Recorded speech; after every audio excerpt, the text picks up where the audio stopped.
See, we across the two states, we already had in excess of 1,400 branches and more than 4,000 odd ATMs. Now, with this 2,000 odd POS machines, these POS machines essentially we also call them Chhota ATM, small ATM, because wherever our 24,000 POS machines are installed, you can walk in and withdraw a certain amount of cash. Small amount, up to 1,000 rupees you can withdraw cash. So this will actually add to the reach that we have. Now, in certain areas where we do not have a State Bank of India branch or a State Bank of India ATM, the India Post branch is there, so they would be able to, customers with a debit card or a credit card can walk in there and it's expanding the reach, social, what you call, a bit of digital banking, everything thrown into this. So this is still a new initiative. This is early days yet. We have not really made looking at it from the point of perspective of revenue generation or revenue earning as of now. As of now, it's a pure service. It's extending the reach of banking to more and more customers. We are looking at it only from that point of view. Nothing more. Maybe a year or two down the line, when it really picks up, when more and more people are aware of the initiative, we may look at it from the commercial level. On the reaching the banking services to everybody opening an account under the PMJDY initiative, which was launched, we have opened close to about 11 lakh accounts so far across the two states.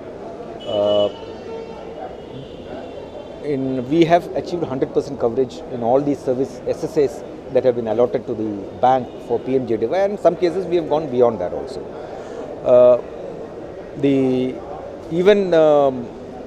Going forward, now they've opened the accounts. Many of these accounts, say 75-80% of these accounts are zero balance accounts. Now the next drive that we're doing is to make this services transaction oriented, have some balance in the account, persuade them to use their ATM cards for some transactions, because the next initiative, anybody who uses the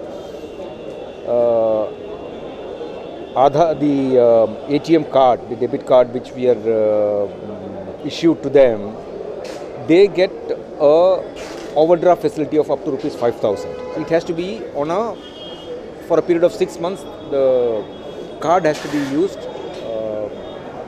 to the satisfaction of the bank. So that's why we are persuading people now to start using these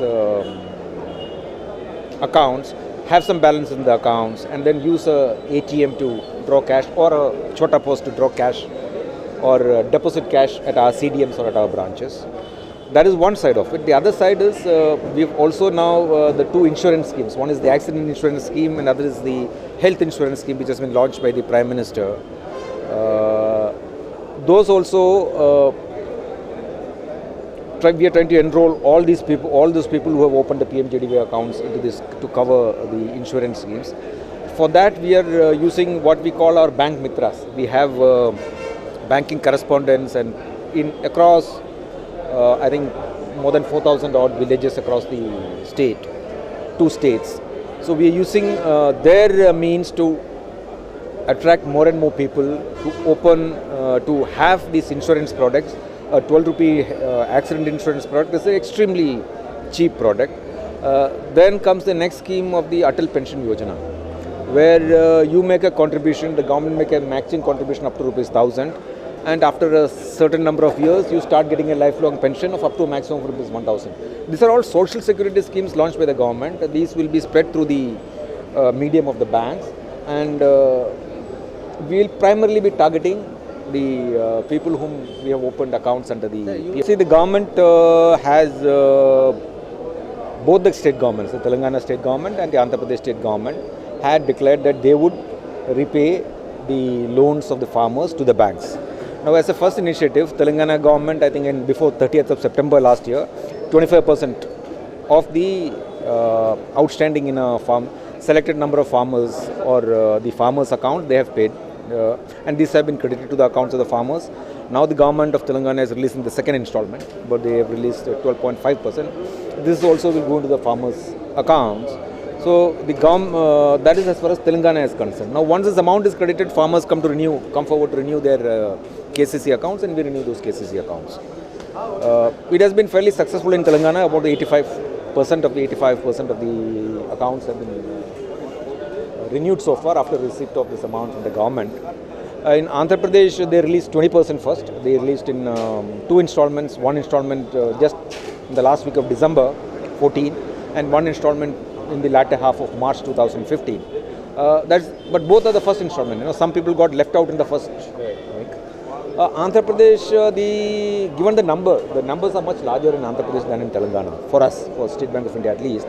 So the response from farmers coming forward to renew their account, because they are expecting a full waiver, which has not happened. So the response has been lukewarm. In some pockets we have had excellent response. In some pockets the response has been not very good. But we are working with the government and other agencies to encourage more and more farmers to come forward and renew their KCC accounts. Now, the current season, touch wood, with good monsoons, I think we should be able to see more and more. Andhra Pradesh, I still, you can say it's not all that, not to our expectations. Possibly because numbers are much larger. People had probably higher expectations. They were expecting the entire amount to come at one go. So this, when it's spread over installments, maybe that was not to their liking. But I'm sure as time goes by, yes, people realize that they're going to get their second installment and third installment. When they realize that they're definitely going to get it, they will come forward to renew this. So SBI doesn't give loans to the new... that will, unless the farmer comes forward to renew the account, we cannot, that's our RBI regulation. We cannot renew the account, give additional amounts without the farmer coming forward. Thank you.